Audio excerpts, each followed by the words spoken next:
क्योंकि आप उसको एज ए बिजनेस डील करते रहते हैं जी आप कहते हैं कि इतना लाओ इतना हम ट्रांसफर करेंगे जी ये 2 चैप्टर पढ़ना चाहते हो तो इतना पैसा जमा करो तो 2 चैप्टर पढ़ाएंगे। ये प्रोफेशन और दुकानदारी में क्या अंतर है? कुछ नहीं। से ढीला ढक्कर काम जब होता है तो लोगों को समझ में आ जाता है कि इस ऐड का कोई वैल्यू नहीं है जी। तो मुझे लगा कि भीख मांगते मांगते इन लोगों की भी जिंदगी बीत जाती है। नमस्कार, मैं हूं विद्रोही और आप देख रहे हैं डीपी कुल वॉइस। अभी पूरे देश में कोचिंग सेंटर के जो मिसमैनेजमेंट है उसको लेकर चर्चाएं आम हैं। रिजल्ट तो आते नहीं है, दावा तमाम बड़े बड़े किए जाते हैं और इन दावों के बीच में कुछ झूलती है छात्रों की जिंदगी और उनका भविष्य। अभी बिहार में भी कई कोचिंग सेंटर को इधर के दिनों में सील किया गया है। उसी में से एक सेंटर का नाम है खान जीएस एकेडमी, जो खान सर चलाते हैं और काफी लोकप्रिय हैं। उनके भी कोचिंग सेंटर को मिसमैनेजमेंट को लेकर सरकार के द्वारा सील किया गया है। तो आइए चलिए बातचीत करते हैं तमाम चर्चाओं के बीच में जो कोचिंग सेंटर के द्वारा दावे किए जाते हैं फर्जी रिजल्ट्स की और जो उनके बीच में छात्रों का जीवन संकट में रहता है। अभी हाल ही में 3 बच्चों की बेसमेंट में डूबने से मौत हो गई। इन तमाम विषयों पर बातचीत करेंगे और ये ऐसा कौन सा सुख पाते हैं और इनको क्या कुछ मिलता है उन छात्रों को पढ़ाने से,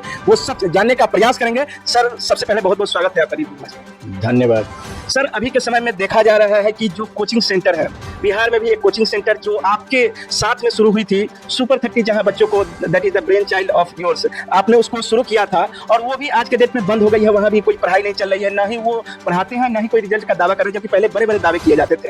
विभिन्न कोचिंग संस्थान है, वो दावा करते हैं कि मेरे यहाँ से इतने छात्रों ने निकाला, ये किया। तो ये रिजल्ट के दावे और सच्चाई दोनों में थोड़ा बहुत अंतर रहता है। वही आपका सुपर 30 जो अभियानंद सुपर 30 है, वहां से बच्चे, अभी आपसे बातचीत हो रही थी, आपने बताया कि 11 में से 9 बच्चे, जो 11 बच्चे IIT में बैठे, 9 बच्चों ने IIT क्वालिफाइड किया। तो ये कैसे अंतर होता है, कैसे शिक्षा में आप वो क्वालिटी दे पाते हैं बिना पैसा लिए हुए, इसके बारे में थोड़ा सा। विद्यादान के बारे में कहा गया है कि ये सबसे अहम दान है। मेरी एक अपनी सोच थी, मैं शिक्षक था नहीं, लेकिन पढ़ाते पढ़ाते समझ में आया कि शिक्षा को कैसे दान के रूप में दिया जा सकता है, जिसको हम लोग साधारण भाषा में विद्यादान कहते हैं। और मेरी जो सोच है वो ये कि जो शिक्षक है वो विद्यार्थी को सोचने के लिए प्रेरित कर सके, ज्ञान को ट्रांसफ़र नहीं करे। वो अगर ज्ञान ट्रांसफ़र कर रहा है तो वो सेल कर रहा है। जी।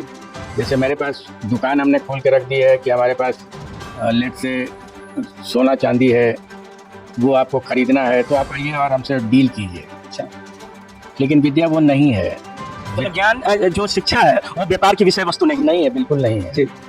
आपके पास कुछ ज्ञान है, आपने समझा है, वो आपकी चीज़ थी। जी। जो मेरा विद्यार्थी है उसको भी ज्ञान की आवश्यकता है, वो IIT जाना चाहता है तो उसको आवश्यकता है इसकी।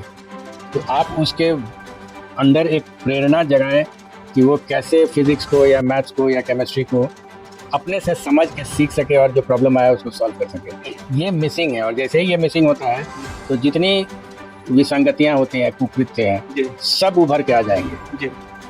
क्योंकि आप उसको एज ए बिजनेस डील करते रहते हैं। जी। आप कहते हैं कि इतना लाओ इतना हम ट्रांसफर करेंगे। जी। ये 2 चैप्टर पढ़ना चाहते हो तो इतना पैसा जमा करो तो 2 चैप्टर पढ़ाएंगे। ऑनलाइन भी मेजॉरिटी केसेस में वही हो रहा है। जी। तो जब तक ये कमर्शियल रहेगा तब तक कुकृतियाँ इसमें रहेंगी। तो इसका मतलब ये है कि अगर जो आपने कंसेप्ट शुरू किया कि समाज से अगर कोई व्यक्ति लेता है तो उसको धीरे धीरे समाज के बीच में लौटाने का काम करना चाहिए। जो वर्तमान शिक्षण संस्थान है जहां खामियां नजर आ रही है, वो कहीं ना कहीं व्यापार के रूप में शिक्षा के केंद्र को देख रही है। तो अधिक से अधिक मुनाफा, अधिक से अधिक लाभ कमाने के चक्कर में छात्रों का जीवन संकट में हो जा रहा है। आपने सही कहा, समाज को या बच्चे को ज्ञान की आवश्यकता है और आपके पास वो ज्ञान है तो आप उसको बेच रहे हैं। और जब तक आप बेचेगा, ये आपका प्रोफेशन हो गया है। जी। ये प्रोफेशन और दुकानदारी में क्या अंतर है? कुछ नहीं। तो जो लोग इस तरीके से पढ़ा रहे हैं या इस मकसद से पढ़ा रहे हैं, वहाँ पे परेशानी होगी जो हम लोगों को आए दिन देखने को मिलता है, विच इंक्लूड्स एवरीथिंग। जैसे अभी दिल्ली में हुआ, वो भी उसमें included. Rao IAS coaching centre में जो हुआ, 3 बच्चों की जान गई, वहाँ भी वही था ना। अगर टीचर को ये रहे कि हम अपने स्टूडेंट को फैसिलिटीज देंगे लेकिन उसका मुख्य इंटरेस्ट पैसा नहीं होगा, तो इस स्थिति में नहीं होते हम लोग। सर, मान लिया जाए कि शिक्षण संस्थान जो व्यापार कर रहे हैं, उन्होंने अपने अधिक मुनाफे के लिए छात्रों के जीवन को खतरे में डाला इस तरह, लेकिन एक गवर्नमेंट तो वेलफेयर स्टेट होती है, इंडिया में इस तरह का संविधान है, कानून है, तो उनको इन पर नकेल कसना चाहिए। कुछ ऐसा गाइडलाइन होना चाहिए, कुछ ऐसा मैनेजमेंट होना चाहिए कि समय समय पर उसकी जांच की जाए और मानक के विपरीत अगर कोई संस्थान चला रहा है जिसमें लोगों का ह्यूमन लाइफ खतरे में है तो उस स्थिति में उनको कार्रवाई करनी चाहिए। तो ऐसी स्थिति में सरकार को आप क्या संदेश देना चाहेंगे, क्या रास्ता बताना चाहेंगे कि आने वाले समय में इस तरह की घटनाएं न हो, और आपके संस्थान में ऐसा क्या कुछ है जिससे लोगों को सीख लेने? गवर्नमेंट जो है इस तरह के एक्टिविटी में रेगुलेटरी बॉडी की तरह फंक्शन करती है और करना भी चाहिए। जी। हमको याद है, इट वाज 2007 और 2006 बिहार में एक क्राइसिस हुआ था इसी टाइप का, जी लॉ एंड ऑर्डर सिचुएशन हो गया था। उस समय मैं नौकरी में था, जी तो आनन फानन में यहाँ से एक टीम भेजी गई गुजरात, सॉरी कोटा, जी राजस्थान में, और वहाँ से स्टडी करके लोग आए और एक कानून बन गया। जी वो कानून कितना उचित कितना अनुचित कहना मुश्किल है, लेकिन उस कानून का ना तो अनुपालन हुआ, ना उस पर किसी ने ध्यान दिया। जी फिर जब दिल्ली के जैसी समस्या उत्पन्न होती है तो तुरंत रेड वेड शुरू हो जाता है, मीटिंग शुरू हो जाती है। इस तरह से नहीं होता है। या तो अगर कानून बनाया है तो सीरियसली उसको इम्प्लीमेंट कराइए, जी और नहीं तो फिर कानून ही मत बनाइए।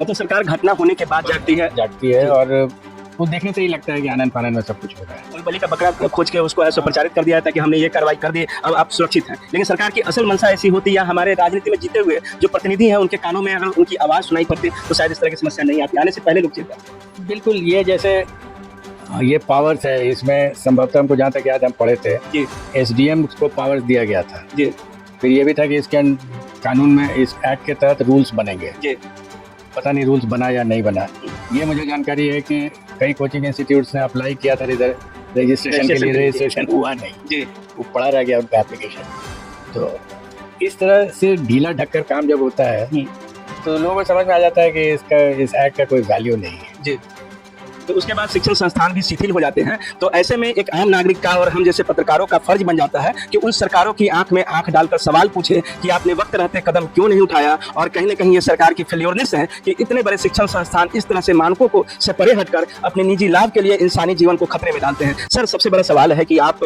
लगातार लोगों के जीवन में बदलाव लाने के लिए काम कर रहे हैं। एक बच्चा जो मतलब कई बच्चे सुपर 30 से निकले हैं, चाहे वो पहले सुपर 30 में पढ़ा रहे थे तब, या अभियानंद सुपर 30 चल रहा है, रहमानी से सुपर 30 चल रहा है, मगध 30 चल रहा है, कई आपके इस प्रयास से कई देश के कोने कोने में शिक्षण संस्थान चल रहे हैं। वहाँ जो गरीब परिवार के बच्चे पढ़ कर निकलते हैं और उनकी पूरी की पूरी पीढ़ी चेंज हो जाती है। तो आपके दिमाग में ऐसा क्या लगा? आप चूंकि एक प्रशासक थे तो यूपीएससी की भी तैयारी करवा सकते थे, आर्ट्स भी पढ़ा सकते थे, जनरल कंपटीशन की भी तैयारी, तो आईआईटी पढ़ाना आपके दिमाग में कहाँ से आया कि आईआईटी की तैयारी करवाया जाए, बच्चों को इंजीनियरिंग में भेजा जाए? ये कहाँ से शुरुआत हुई और क्या मोटिवेशन लगता है कि रिटायरमेंट के 10 साल के बाद भी आप बिना किसी लालच के लगे हुए लगातार? मेरा एक ही लालच है कि इस समाज ने, खास करके जो बिहार का समाज है, उसने बहुत कुछ दिया। जी जो भी दिया इनफैक्ट बिहार के ही समाज से मिला। मेरी पूरी ज़िंदगी ही बिहार में बीती। भारत सरकार में भी जो मैंने काम किया CBI में, तो वो भी तत्कालीन बिहार अर्थात रांची में किया था। तो एक फीलिंग है कि जिस समाज ने, जिस मिट्टी ने हमको दिया है,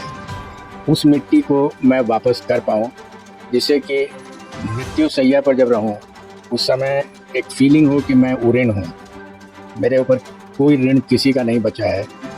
तब एक प्रश्न उठता है कि राजनीति में आकर के क्यों नहीं ऋण को उतारा जा सकता। तो और बड़ा बदलाव कर सकते हैं, सरकार की ताकत होगी, फंड होगी, ये सारी चीज़ें। ये एक सोच होती है जी।